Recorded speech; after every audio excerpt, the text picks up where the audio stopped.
टी20 world cup 2026 के super 8 में जो हुआ वो सिर्फ एक मैच नहीं था, वो एक जवाब था। जवाब उन सवालों का जो सालों से संजू सैमसन से पूछे जा रहे थे। जवाब उन आलोचनाओं का जो हर असफल पारी के बाद उनके पीछे खड़े हो जाते थे। वेस्टइंडीज के खिलाफ मुकाबले में जब सेमीफाइनल का टिकट दांव पर था, तब 50 गेंदों में खेली गई संजू सैमसन की नाबाद 97 रनों की पारी ने भारत को जीत दिलाई और करोड़ों दिलों की धड़कनें एक साथ तेज कर दी। आज हम सिर्फ उस 97 की बात नहीं करेंगे, आज हम बात करेंगे उस तड़के की कहानी की जो 28 बार ओपनिंग करते हुए मैच फिनिश नहीं कर पाया, जिसने रन चेंज में कभी अर्धशतक नहीं बनाया था, जिस पर टैलेंटेड लेकिन अनलकी का टैग लगा दिया गया था। 29वें प्रयास में उसी खिलाड़ी ने इतिहास लिखा। आज हम आपको बताएंगे संजू सैमसन की पूरी कहानी, उनके फेलियर्स, उनका संघर्ष, उनकी निजी जिंदगी और वो मानसिक लड़ाई जिसने उन्हें यहां तक पहुंचाया। केरल, जिसे गॉड्स ओन कंट्री कहा जाता है, यहाँ की हवाओं में फुटबॉल बसता है। लेकिन विजिंजम की लहरों के बीच एक ऐसी कहानी लिखी जा रही थी जिसका शोर आज पूरी दुनिया सुन रही है। ये कहानी है संजू सैमसन की। संजू का जन्म 11 नवंबर 1994 को पुल्लू विला में हुआ।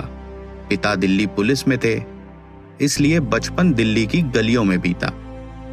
लेकिन जब दिल्ली के अंडर 13 ट्रायल में संजू का चयन नहीं हुआ तो उनके पिता ने एक बड़ा फैसला लिया। उन्होंने अपनी नौकरी से वीआरएस लिया और परिवार को लेकर वापस केरल आ गए। विजिंजम के उस छोटे से गांव ने संजू पर तब विश्वास किया जब दिल्ली ने उन्हें नकार दिया था। यहाँ के ऑटो वालों से लेकर स्थानीय कोचों तक सब जानते थे कि लड़का एक दिन तिरंगा फहराएगा। फिर आता है 2013 का वो साल। एक 18 साल का लड़का राजस्थान रॉयल्स की जर्सी में मैदान पर उतरा और दुनिया देखती रह गई। राहुल द्रविड़ जैसे दिग्गज ने संजू को अपनी देख रेख में निखारा। संजू की बल्लेबाजी में वो एक्स्ट्रा सेकंड था जो सिर्फ महान खिलाड़ियों के पास होता है। लेकिन संजू का सफर किसी रोलर कोस्टर राइड से कम नहीं रहा। 2015 में जिम्बाब्वे के खिलाफ डेब्यू हुआ, लेकिन नीली जर्सी का सफर इतना आसान नहीं था। कभी उन्हें अनकैप्ड स्टार कहा गया तो कभी केरल का गौरव। साल दर साल संजू ने आईपीएल में रनों के पहाड़ खड़े किए, राजस्थान रॉयल्स की कप्तानी संभाली और फैंस के दिलों में अपनी जगह भी पक्की की। भारतीय क्रिकेट में शायद ही किसी खिलाड़ी के लिए इतनी दीवानगी देखी गई हो।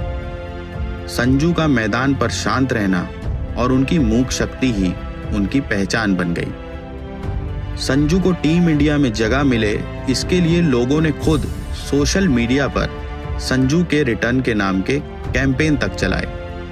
लोगों ने बोला कि क्यों इस खिलाड़ी को जगह नहीं दे रहे, ही टोटली डिजर्व्स इट। लेकिन अब एक बड़ा सवाल संजू को लेकर खड़ा हो रहा है। क्या सिर्फ फैंस की दीवानगी ही संजू की जगह टीम में पक्की करने के लिए काफी थी?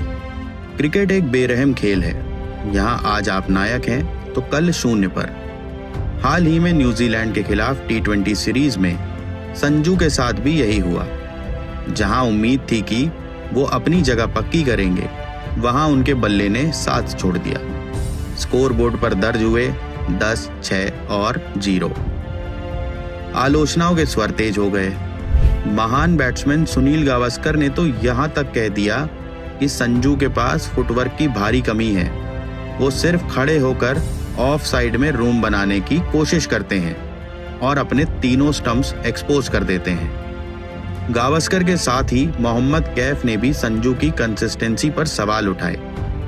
आलोचकों का तर्क है कि जब ईशान किशन और ऋषभ पंत जैसे खिलाड़ी दौड़ में हैं, तो संजू को और कितने मौके दिए जाएं?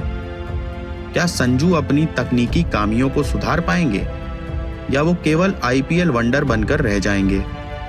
आज हम 2026 में खड़े हैं। टी20 वर्ल्ड कप का बिगुल बज चुका है। दक्षिण अफ्रीका के खिलाफ वार्म अप मैच में सबकी निगाहें संजू पर थी। ये उनके करियर का सबसे निर्णायक मोड़ था, लेकिन संजू की बैटिंग ही नहीं आई। उनकी जगह ईशान किशन को अभिषेक शर्मा के साथ ओपनिंग कराई गई और ईशान किशन ने साबित कर दिया कि आखिर क्यों उनकी जगह टीम में होनी चाहिए, वो भी संजू से ऊपर। न्यूजीलैंड की विफलता और टी20 वर्ल्ड कप के वार्म अप मैच से भी बाहर रखे गए संजू के सिर पर काले बादल मंडरा रहे हैं।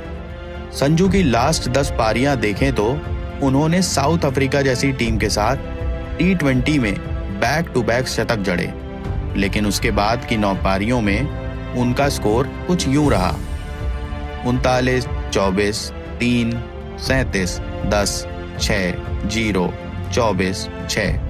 न्यूजीलैंड के खिलाफ तो संजू का ऐसा हाल देखने को मिला कि मानो उनके पैर क्रीज पर सीमेंट से जम गए हों। लेकिन संजू जानते हैं कि विजिंजम का वो समुद्र आज भी उनके लौटने का इंतजार कर रहा है। वो जानते हैं कि उनके दादा की वो बात आज भी सच है, समुद्र किसी का उधार नहीं रखता। क्या संजू आज अपनी प्रतिभा का वो कर्ज उतार पाएंगे? क्या वो आलोचकों के शोर को शांत कर पाएंगे? लेकिन इन सब बातों को अगर किनारे कर दिया जाए तो एक बात तो साफ है, संजू सैमसन की कहानी सिर्फ रनों की नहीं है। ये कहानी है हार ना मानने की। ये कहानी है उस लड़के की जिसने हर ठोकर के बाद मुस्कुराना सीखा, चाहे एक्सपर्ट्स उन्हें बाहर करने की मांग करें या फैंस उनके लिए न्याय मांगे, अंत में केवल उनका बल्ला ही बोलेगा। विजिंजम की लहरें कभी शांत नहीं होती और ना ही संजू का जज्बा। उतार चढ़ाव तो आते रहेंगे, लेकिन संजू सैमसन जैसा खिलाड़ी सदियों में एक बार आता है। सवाल ये है कि क्या वो इतिहास रचेंगे, ये तो केवल समय ही बताएगा। वीडियो खत्म करने से पहले आपसे एक आखिरी सवाल, क्या आपको लगता है संजू सैमसन 2026 वर्ल्ड कप में भारत के लिए एक्स फैक्टर साबित होंगे? हाँ या ना, जो भी आपकी राय हो कमेंट्स में खुलकर बताएं।